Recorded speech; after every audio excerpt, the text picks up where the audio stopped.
At kaugnay pa rin sa controversial na reproductive health bill na ngayon pasado na sa second reading ng Kamara, makakausap po natin si Bishop Broderick Pabilio. Bishop, magandang tanghali, si PR kang help po ito. Magandang tanghali, Tia, sa mga tagapakinig natin. Live po tayo ngayon sa Balitang Hali sa GMA News TV. Bishop, kagabi po, or actually kanina madaling araw po, naipasa na sa second reading itong RH bill. At tinawag po ni Cardinal Tagle na unfortunate and tragic itong pagkakapasa. Kayo po ba, paano nyo ilalarawan itong pagkakapasa ng RH bill? Isang stage pa naman lang ito sa proseso para pagsasabatas. No? Second reading pa naman ito. At mayroon pa yung third reading at mayroon pa yung Senate.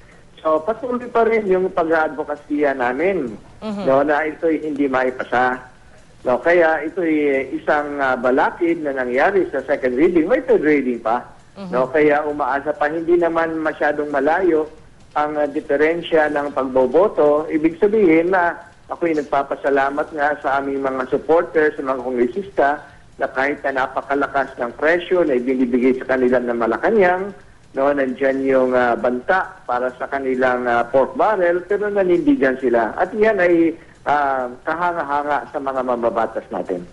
Actually, close vote nga, no? At gaya nga ng sinabi niyo, second reading pa lang ito. So, ibig po ba sabihin nito, Bishop, yung presence niyo ay will continue to be felt sa Kamara? Kasi sa Monday, nakatakdang talakay nito on third reading. At sa Senado naman po, sinasabayan na rin ito no, ng amendments. Magpapadala rin po ba kayo ng inyong mga taga-suporta sa Senado? Patuloy po yung aming pagsusupport sa kanila at pagpapakita rin ng aming presence sapagkat yung aming presence lang naman ay pinapakita lamang dito ang aming support sa kanila.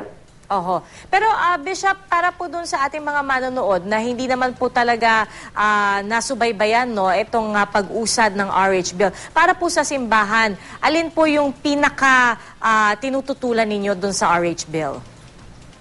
Ang talagang tinututulan namin sa RSB ay ang gagamitin ang public money para pambili ng contraceptives. No? Kasi sa ngayon, kung gusto nilang gumamit ng contraceptives, ay malaya naman silang bumili. Ang problema dito, yung public money mismo, ang pera ng gobyerno, ang gagamitin para ipamigay doon. Na tingin namin, napakarami pang problema ng mga mahihirap na pwede paggamitan ng perang ito. So yun yung isang isang pinakamahalaking bagay na pinag-uusapan namin sa RH bill. Okay. So, yung paliwanag po ng mga pro-RH bill, particular ni Congressman Edsel Lagman, no, na siya ngang tumatayong sponsor ng RH bill.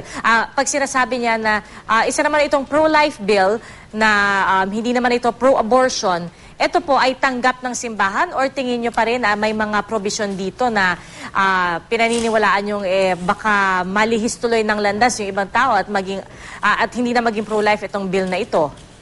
Hindi po kami naniniwala na iyan ay pro-life, ang bill na yan, at hindi pro-abortion kasi alam naman natin na ang mga ginagamit nila na mga pills ay yan ay abortifacient. So para po sa inyo... Ibig sabihin na nag-a-abort na yan.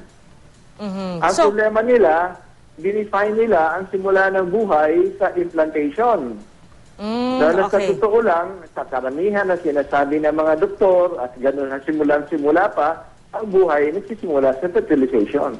So bumabalik tayo dun sa definition of terms, Bishop. Pero dun po sa period of amendments, tinanggap naman po nung sponsor no, yung pagsingit dun sa provision na halimbawa dun sa population and development, they can plan yung family planning in accordance po with religion.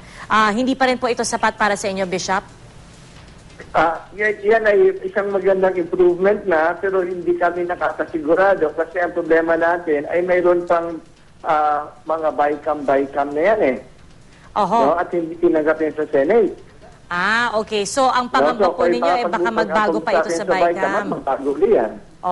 So, Bishop, ano po ang nakikita ninyong recourse? Kasi yung botohan, it was very close po, gaya nga po ng sinabi kanina ni Congressman Rufus Rodriguez, halos 50 ata, humigit kumulang 50 congressmen absent dun sa botohan. Kayo ho ba, meron kayong aggressive lobby or yung presence nyo lang sa plenary ang ginagawa po ng simbahan para ang ating mga mababatas ay bumoto sa naayon po sa inyong kahilingan? Maliban sa presence sa plenary, ay siyempre yung mga ibang mga lay leaders namin, yung mga parit, mga obispo, ay kakausapin din yung mga kongresista. Pero Bishop, totoo ho ba yung balitang lumalabas na ang simbahan posibleng talagang isa-isahin, no? Yung mga mababatas, tingnan nila kung paano bumoto ang bawat mababatas at sasabihin daw na wag iboto sa election 2013 yung mga sumuporta sa RH bill. Tama po ba ito, Bishop?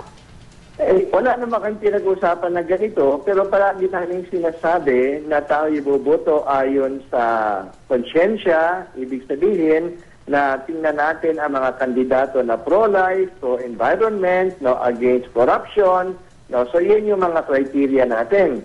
Siguro pwedeng namin ilabas, pagkatapos ito, ilabas natin sa mga tao, ito yung paano bumoto itong mga kandidatong ito. Ngayon, kayo na ang pumili. Alright, Bishop. No, ilabas namin, ano yung kanilang paninindigan. Yun ba'y karapat-dapat para sa atin ng ganyang paninindigan. No, at sila nang pipili. Hindi naman namin sasabihin sa mga tao, ito yung iboto nyo. Ang sa amin ay conscience formation. Tulungan yung mga tao. So, ibigay yung mga criteria at ito yung mga taong ito, ganito yung track record nila. Alright, Bishop Broderick Pabilio, maraming salamat po sa inyo. Magandang tanghali po. Magandang tanghali.